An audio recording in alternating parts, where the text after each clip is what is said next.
Grateful to be alive. I'm grateful for many things, for my family, the support of my team.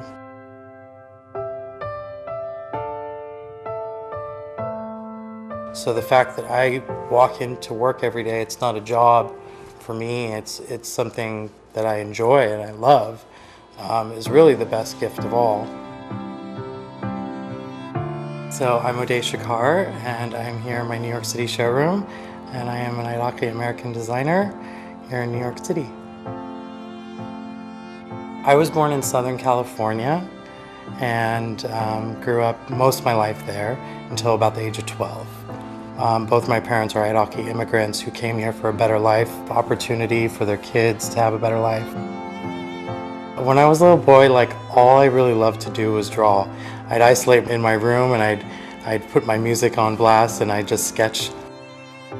When I was 12 years old, it was right after Gulf War I in 1993, my parents decided they really wanted me and my sister to get the chance to meet my grandmother. And so they decided to send us, which was supposed to be for a short trip, and that turned into a year and a half of my life and living in Iraq. I remember feeling a state of shock because all I had ever seen was Southern California. The smells and the architecture was so different. And then the drive into Iraq was when I first realized, wow, I'm going somewhere, that's really seen some difficult times. I remember you could still see some of the on the side of the road, the destruction from what had taken place there. So it was a bit scary because I was 12 years old, not being with my parents and only my younger sister. It was a little bit difficult. It was an adjustment. We felt like, okay, we're American, and here we are hearing about our homeland at war with the country we're from, and then to go there and see what was happening there. It was definitely a feeling of not sure where I'm from, but I ended up finding kind of a middle place where being from both places and kind of just went with it, My family is the most loving, warm family. We come from a very large family with big personalities, and so I just kind of gravitated towards getting to know all these people I had never met before. So it was actually a wonderful experience. I wouldn't change it for the world, and I really got to learn about who I am and where I come from. So Ammi Iman, my Aunt Iman, she studied fashion design in London. And so when she first saw my sketches, she was like, you're drawing fashion. And I'm like, what are you talking about? I don't even know what that means. And so she would give me assignments every week and tell me I have to draw a fall season and front and back of the garment and explain to me how to drape. And when she saw my natural ability for draping, she was like, okay, you have to pursue this. And so for a year and a half, she taught me quite a bit. It was really exciting. And so by the time I left Iraq, I was determined that was what I was gonna do, I met my mother in Beirut, and then my uncle was able to get us tickets to an Elisab couture runway show. And when I saw pieces come down the runway for the first time, I was like, oh my God, I had chills, and I just remember thinking, I have to do this. So I studied still life drawing, and took college level classes at a young age to just better my skill with my hands and be able to be the best illustrator I could be as a fashion designer. And so when I came back, I felt like I was a totally different person. And so it was a culture shock to come back. It was weird to what was so familiar to me before had become unfamiliar. And so it took adjustment again to adjust back to living in Southern California. It was a transition. I immediately was applying to colleges across the country. but I couldn't at the time afford to come to New York. So I chose to go to college in Los Angeles at FIDM, and I studied fashion design. And the minute I began my education, I began working in the field in menswear. And I remember the day I just walked up and down the streets looking for a job. It's because I needed a form of income. And I saw a store that looked to me like a brand. And I said, I'll work for free. And so I began as an intern. And then after, I think, 30 days, they hired me as an assistant designer. That was Von Dutch Clothing. It was a menswear line that we launched back in early 2000s that did pretty well. It was pretty popular for a while, but it was not my passion. It was a way to begin my experience in the field, but I was always passionate about women's clothing. Men's clothing is kind of limited,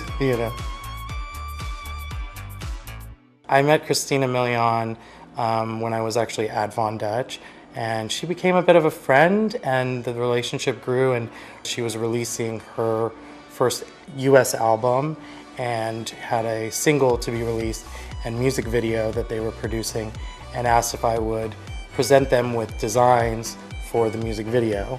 And so that was my first work in women's wear, and I sewed all the garments myself in my Hollywood apartment and we created the music video Dip It Low with the help of a great creative team, and I began doing some performance pieces for her.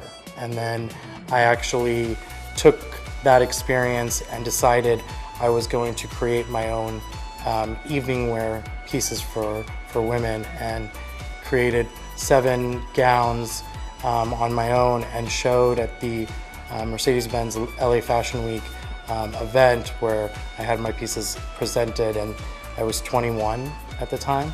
And so that was my first showcase as a women's wear designer. At the time, they said I was the youngest in LA to showcase couture gowns.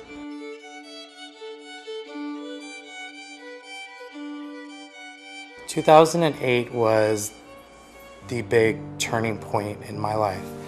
I was diagnosed with thyroid cancer, and at the time I went in for a physical checkup, and they realized that I was inflamed in my neck, and so they did some biopsy work and realized that I had 4th stage, and my life kind of just flashed before my eyes. Sorry, I'm getting emotional. Sorry. I always have a hard time talking about this, huh? Yeah. My doctor called me. I was actually carrying, I remember I was carrying all this fabric on my shoulder, walking up these flight of stairs, and he called me on the phone. He said, "Are you sitting down?" And I said, "No, why do I need to be sitting down?" And he's like, you've been diagnosed with 4th stage thyroid carcinoma. And I was like, what does that even mean? I don't know the terminology. And so he explained it to me, and it was due to radiation exposure. And his best guess was that I had gotten this from living in Iraq.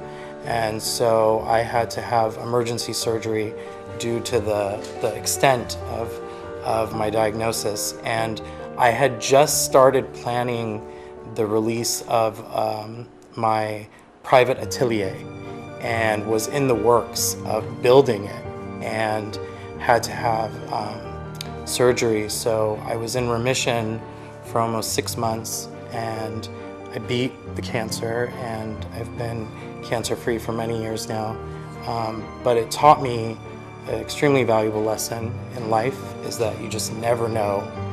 And so from that point on, I dedicated everything I did to pursuing my dreams, and launched my atelier once I was recovered, and began my career really in Southern California at that point.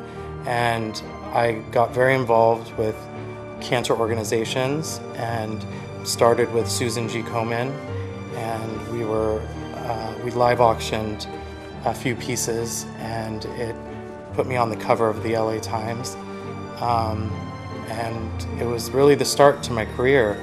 So I kind of took that experience and was like, you can't hold me down. And so I just became a fighter from that point on. I remember I had to be isolated for radiation.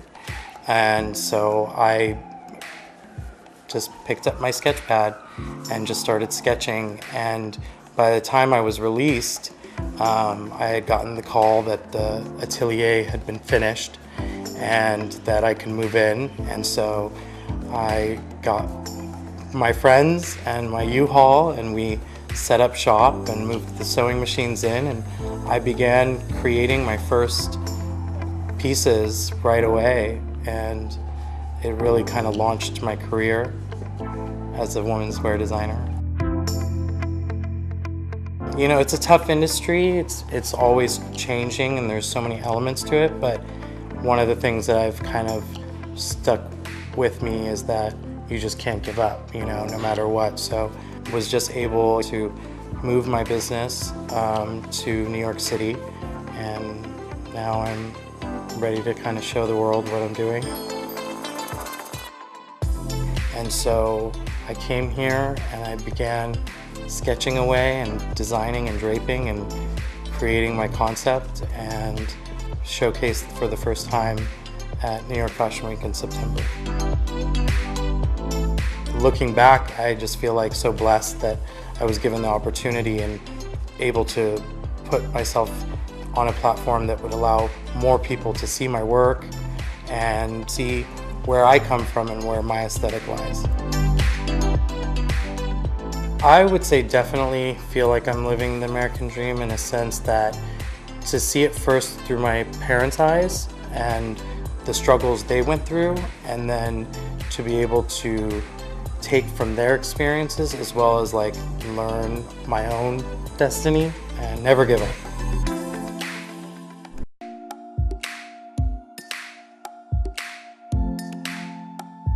I would say the Oday Shakar woman is cultured. She's a woman of many different backgrounds. She's educated, she's independent, and she's a strong woman, and she knows what she likes.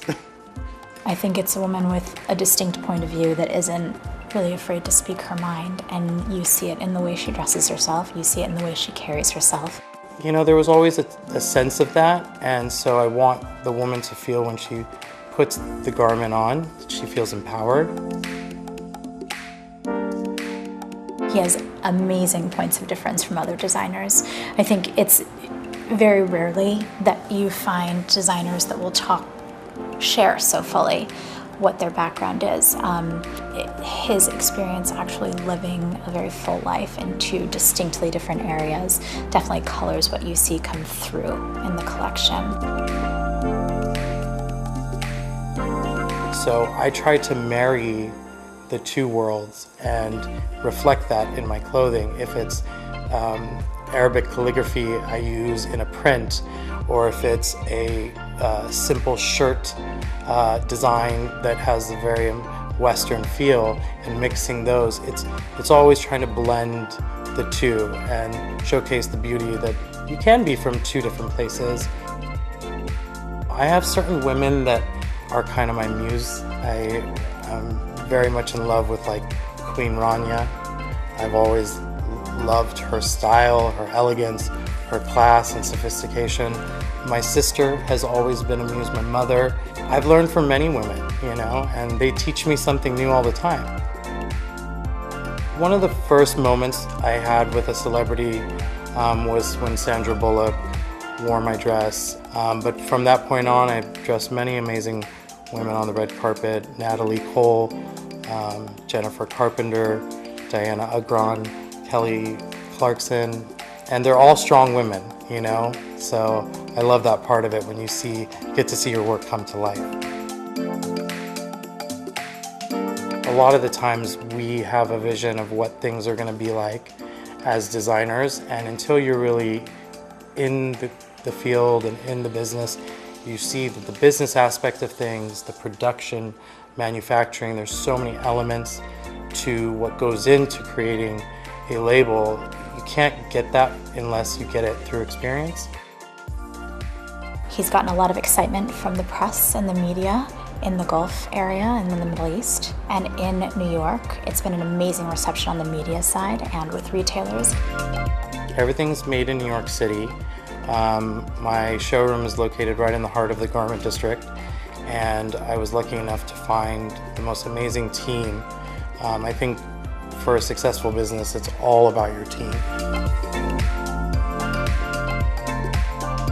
Recently, we were approached by Moda Operandi, which I've been working with since season 1 here in New York, and they've been so supportive. And one of our best sellers in the Middle East online were my kaftans, and now we're designing more pieces aimed towards the Middle Eastern woman, but doing it in a way I'm trying to evolve it and modernize it and give it that still glamorous, elegant vibe that I know the Middle Eastern women gravitate towards.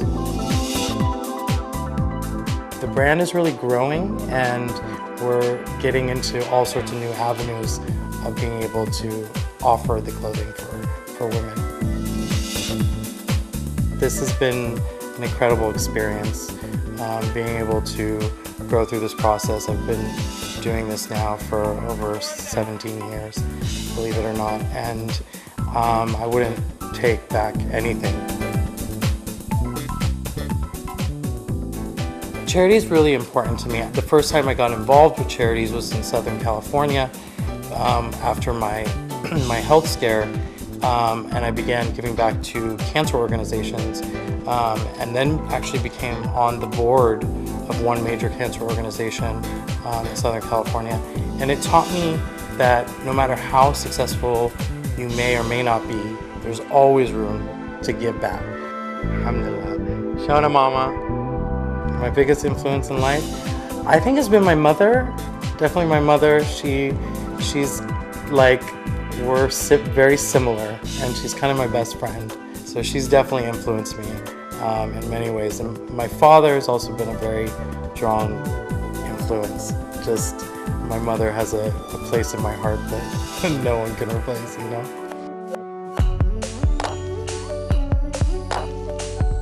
I carry my heritage like on my sleeve, you know. My background taught me that it's okay to be from two places, but to always remember where you're from. And I think culture is something beautiful. There's beauty in every part of, you know, from the different religions to the different areas in the Middle East. And so when seeing it for the first time and being in the heart of, you know, living there, it taught me all that. I couldn't have learned that from a book or pictures, so I always carry that with me. I'm just ready to continue growing and showing people that there is diversity and beauty in diversity in all cultures and religions, and also in the ability to be an artist and express yourself through art.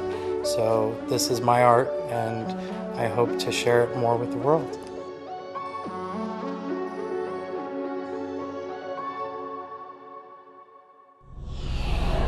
مشاهدينا أشكركم على المتابعة. في النهاية أذكركم بصفحتنا على الفيسبوك المجلة شو. راسلوني على إيميل البرنامج المجلة@alhurra.com، وبلاقيكم الأسبوع المقبل بنفس الموعد.